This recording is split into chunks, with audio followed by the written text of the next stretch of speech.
power, infamy, and a silence that chills the bone. In Silicon Valley, Elizabeth Holmes used a fake voice. On Wall Street, Bernie Madoff used fake numbers. But long before them, one man redefined the game. He didn't just trick the world, he owned it. We see the name Rockefeller today on grand plazas, university halls, and global foundations. We see a legacy of billions given to science and the arts. But every towering skyscraper casts a long dark shadow. Before he was the saint of charity, John D. Rockefeller was known as the monster, a man who viewed competition as a sin and monopoly as a divine mission. He didn't just build an industry, he executed his rivals with the cold precision of a surgeon. But where does this clinical ruthlessness come from? To find the truth, we must look at a family tree rooted in deception.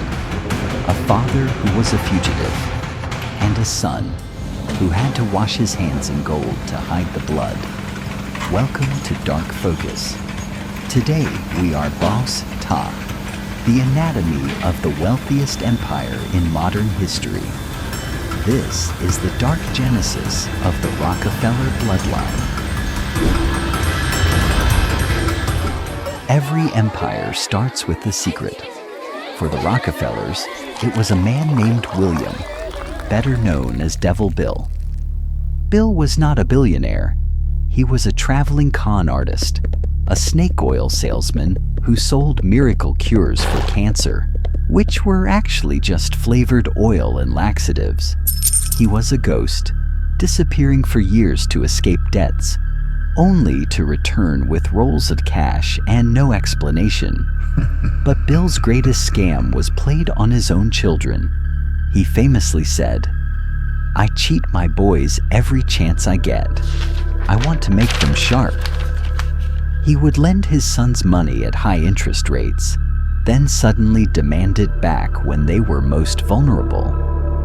Imagine that childhood, while his mother, Eliza, taught him the rigid discipline of the Baptist Church. His father taught him that trust was a liability. John didn't just learn to count pennies.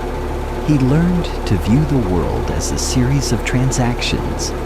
He saw his father's chaos and vowed to create order. He saw his father's small-time cons and decided to play the game on a global scale. The result? A man with the soul of a bookkeeper and the instincts of a predator. By age 16, John Davidson Rockefeller wasn't looking for a job. He was looking for a throne. In 1870, John created Standard Oil, but he didn't want to be the best. He wanted to be the only one. He pioneered a strategy called the silent kill. He went to the powerful railroad companies and made secret backroom deals. "I will give you all my cargo," he whispered, "if you give me a 50% discount and, crucially, give me a cut of every barrel my competitors ship." It was a perfect trap. His rivals were unknowingly paying Rockefeller to put them out of business. If a company refused to sell out, John would bleed them dry. He would cut prices so low they couldn't compete. He would buy up all the oil barrels on the market so they couldn't ship. He even bribed their employees to steal trade secrets. By the age of 40, Rockefeller controlled 90% of the world's oil. Think about that. Nearly every lamp on Earth was fueled by one man's greed. He became richer than the U.S. Treasury. At his peak, his wealth was equivalent to 2% of the entire American economy. In today's money, that is over $600 billion, more than Musk, Bezos, and Gates combined. He had achieved the ultimate dream, total, unblinking control. And he did it without firing a single shot, only signing checks and whispering in dark corners. But eventually the silence broke. The higher the Rockefeller empire climbed, the more it crushed those at the bottom. In 1914, in Ludlow, Colorado, miners working for a Rockefeller-owned company went on strike. They wanted basic human rights, better pay, and safer conditions. They moved their families into a tent colony. The response? The Rockefellers hired an army of private guards and the National Guard. On the morning of April 20th, the machine guns opened fire. They didn't just shoot. They set the tents on fire while the families were still inside. When the smoke cleared, 21 people were dead.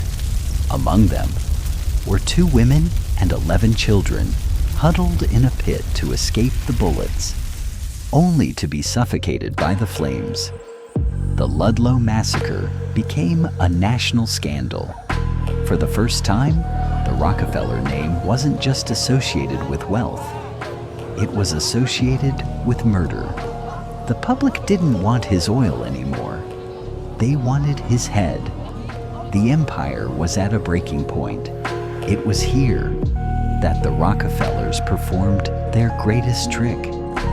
They didn't fight the hate. They bought the narrative. To survive, they had to launder their reputation. They hired the father of modern PR, Ivy Lee. The strategy was simple. Stop being the predator. Start being the provider. They poured hundreds of millions into the Rockefeller Foundation. They funded medical breakthroughs and built national parks. They gave away so much money that the world began to suffer from collective amnesia. The monster of Standard Oil was replaced by a frail old man handing out dimes to children.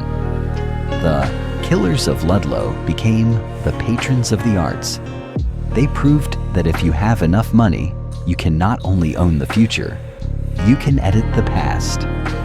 Today, the Rockefellers are seen as the gold standard of high society. But the ruthlessness never left the DNA. The sharks aren't in the water anymore. They are in the boardrooms, waiting for their next move. The lesson of the Rockefellers? Power isn't just about money. It's the power to define what is true. I'm your host for Dark Focus. If you found this investigation chilling, subscribe and hit the bell. We shine a light where others fear to look. Stay focused. Stay aware.